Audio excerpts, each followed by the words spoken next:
ان الحمد للہ والصلاة والسلام علی نبی۔ سورہ نساء کی آیت نمبر 3 کے مفاہیم کی روشنی میں ہم اس کا شان نزول بھی جانیں گے، اور دوسرے نمبر پر عربوں کے ہاں زمانہ جاہلیت میں جو نکاح کی مختلف رسومات رائج تھیں ان کے بارے میں بھی آگاہی حاصل کریں گے، اور تیسرے نمبر پر ہم یہ بات بھی جانیں گے کہ اسلام میں تعدد ازواج کی حکمت کیا ہے، اور چوتھے نمبر پر سورہ نساء کی اس آیت سے ایک مسلمان کیا روحانی اہداف حاصل کر سکتا ہے۔ سب سے پہلے آیہ مقدسہ کا رواں اردو ترجمہ ملاحظہ کیجئے۔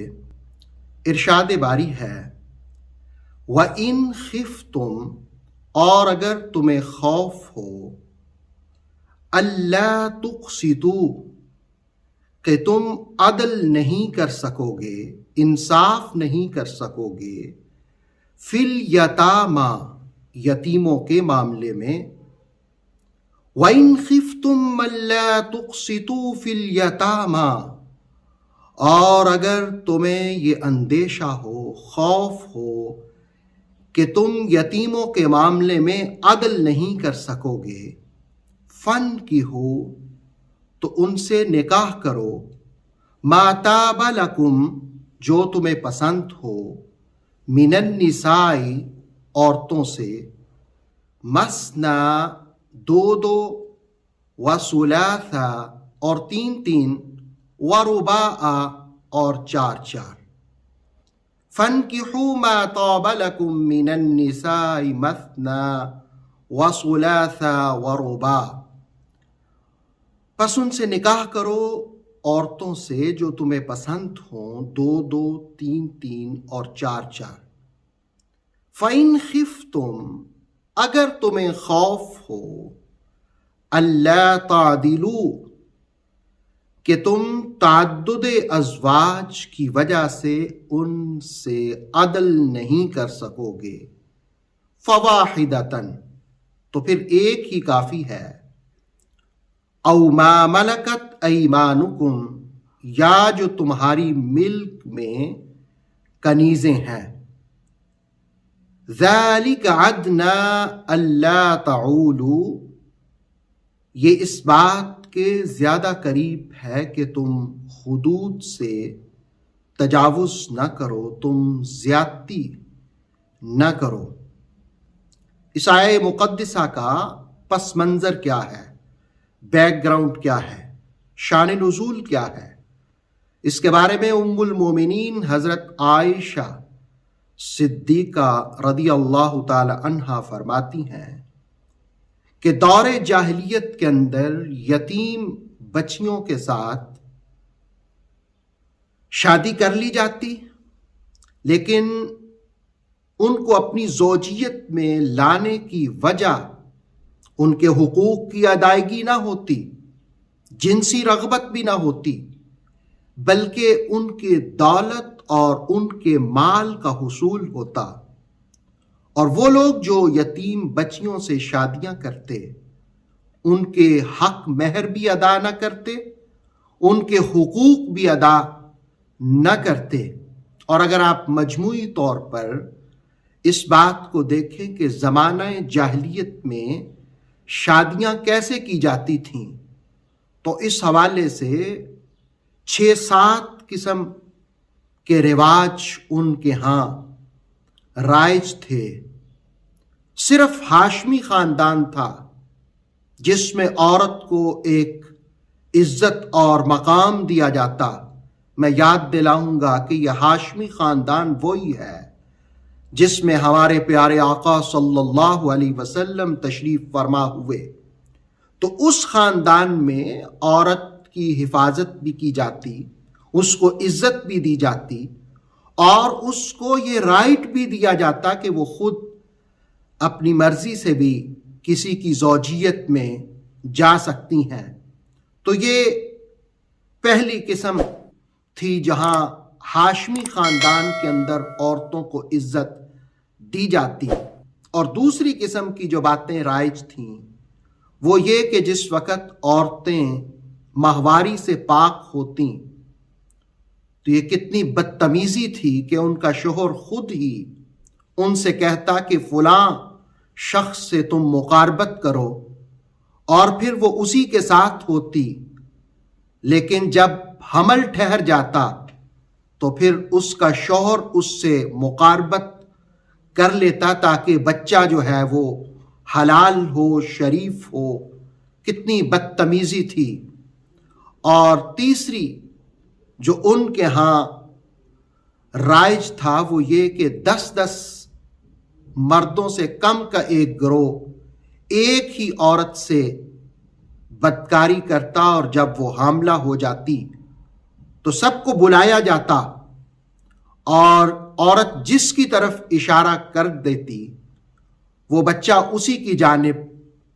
منسوب کر دیا جاتا۔ اور چوتھی یہ کہ مختلف کنیزیں اور لونڈیاں ان کے گھروں پر جھنڈے آویزاں ہوتے، اور ان گھروں کو مواخیر کہتے جہاں سے پیدا ہونے والے بچے آپ خود سمجھ سکتے ہیں کون ہوتے۔ دراصل وہ جو مدینہ میں ایک منافق تھا، بلکہ رئیس المنافق عبداللہ ابن ابی، وہ بھی مواخیر ایسے گھروں ہی میں پیدا ہوا تھا۔ اور پھر 5ویں نمبر پر طاقت اور قوت کے بل بوتے پر عورتوں پر قابض ہوا جاتا۔ 6 نمبر پر بعض اوقات دور جاہلیت کے اندر 2 سگی بہنوں کو اپنے حرم میں رکھ لیا جاتا تھا۔ اور 7ویں نمبر پر مال اندوزی کے لیے، دولت جمع کرنے کے لیے یتیم بچیوں کو اپنے حرم میں لے آتے، اور 10 بچیوں کو۔ اب وہ معاشرہ جس معاشرے کے اندر یتیم بچیوں کے ساتھ اس قدر زیادتی کی جاتی، تو قرآن حکیم نے ایسے ماحول میں یہ کہا کہ اگر تم یتیموں کے ساتھ انصاف نہیں کر سکتے، عدل نہیں کر سکتے، تو پھر ان سے نکاح کر لو۔ ہاں، لیکن نکاح میں بھی حدود میں آؤ، لمٹ میں آؤ۔ تم لمٹس کو کراس نہ کرو، حدود سے تجاوز نہ کرو۔ یہ حدود سے تجاوز کرنے سے روکنے کی وجہ سے اسلام نے اور قرآن نے 4 شادیوں کی رخصت دی۔ میں اس پر بخاری کا حوالہ دوں گا کہ غیلان بن سلمہ ثقفی نے جس وقت اسلام قبول کیا تو ان کے ہاں 10 بیویاں تھیں، تو رسول اللہ علیہ السلام نے ان سے کہا کہ ان میں سے 4 کو رکھ لو، باقیوں کو چھوڑ دو۔ اسی طرح سنن نبی داؤد کی روایت کے مطابق عمر اسدی کی 8 بیویاں تھیں، تو رسول اللہ علیہ السلام نے ان کو بھی قبول اسلام کے وقت کہا کہ ان میں سے 4 رکھ سکتے ہو اور باقی 3 کو چھوڑنا پڑے گا۔ اسی طرح نوفل بن معاویہ کی 5 بیویاں تھیں۔ جب وہ مسلمان ہوئے تو رسول اللہ علیہ السلام نے ان سے بھی کہا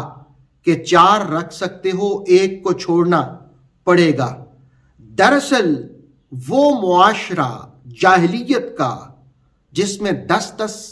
20 عورتوں کو اپنے حرم میں رکھ لیا جاتا اور پھر یتیم بچیوں کے حقوق بھی ادا نہ کیے جاتے، حق مہر تک ان کو نہ دیے جاتے، اس معاشرے کے اندر قرآن مجید نے پابند کیا کہ ہاں تم شادیاں کر سکتے ہو، لیکن 4 سے زیادہ ایٹ اے ٹائم تم اپنے حرم میں خواتین کو نہیں رکھ سکتے۔ وہ لوگ جو اسلام اور قرآن حکیم کہ اس حکم پر اعتراضات کرتے ہیں، میں ان سے یہ کہوں گا کہ یہ قرآن کا حکم لزوم کا نہیں ہے، یعنی اسلام یہ نہیں کہتا تم ضرور ہی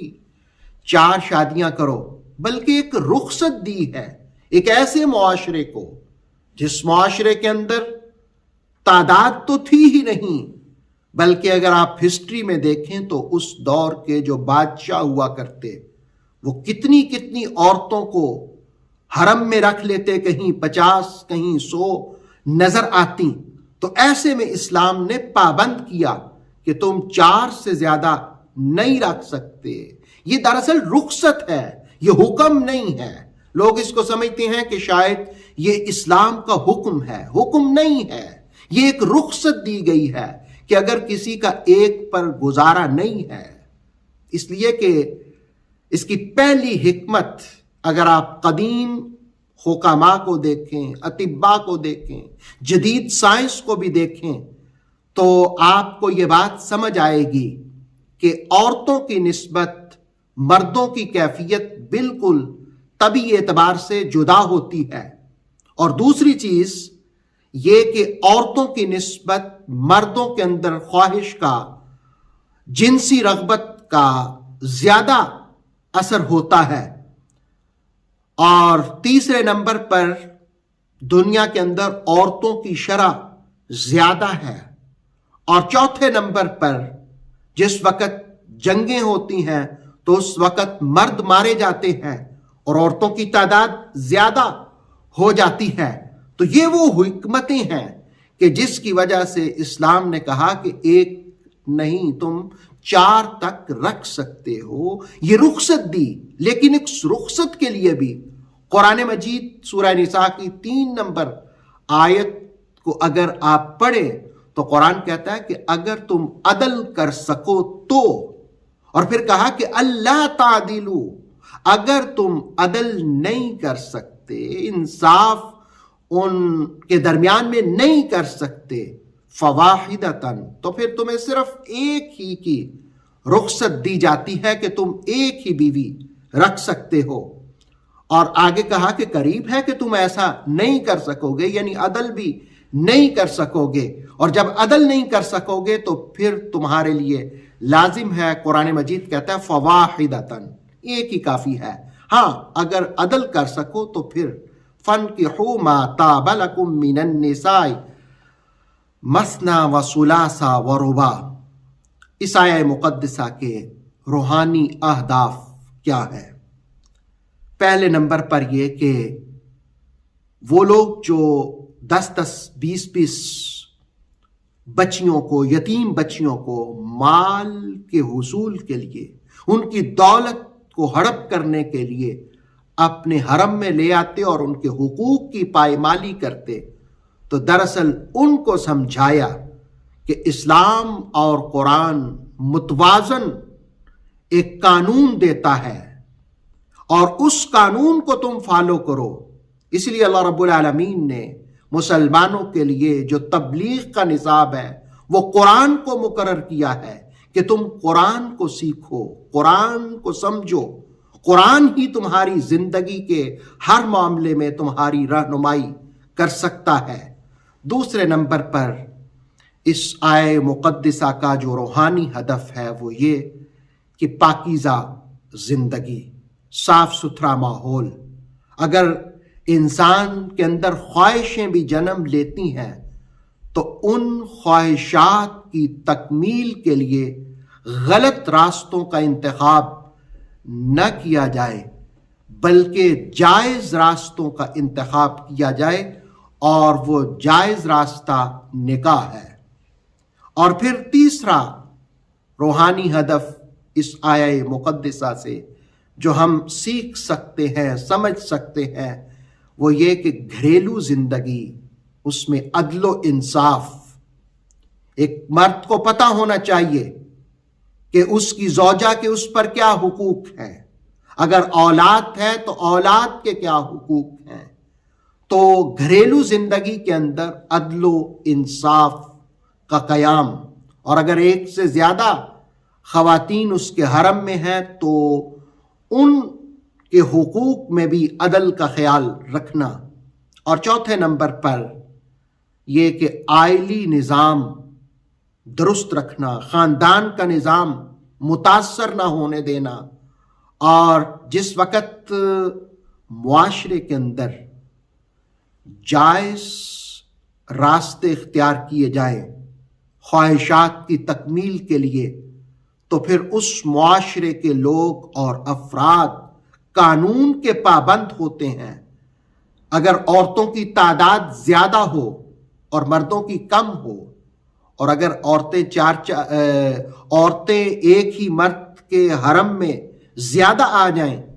تو ان کی خواہشات کی تکمیل وہاں ہوگی، تو معاشرہ بے راہ روی کا شکار نہیں ہوگا، وہ قانون کی پابندی اختیار کرے گا۔ تو سورہ نساء کی آیہ مقدسہ نمبر 3 کا ایک روحانی ہدف یہ بھی ہے کہ معاشرے میں رہنے والے افراد جو ہیں وہ قانون کے پابندی اختیار کریں، جو اسلام نے تعلیمات دی ہیں اس کے مطابق اپنی زندگی گزاریں۔ اللہ رب العالمین اس آیہ مقدسہ کے روحانی فیوزات ہم سب کو نصیب فرمائے۔ اوتھینٹک اسلامک نالج کے لیے نور وحی یوٹیوب چینل کو سبسکرائب کیجئے، بیل آئیکن کو بھی لازمی پریس کریں۔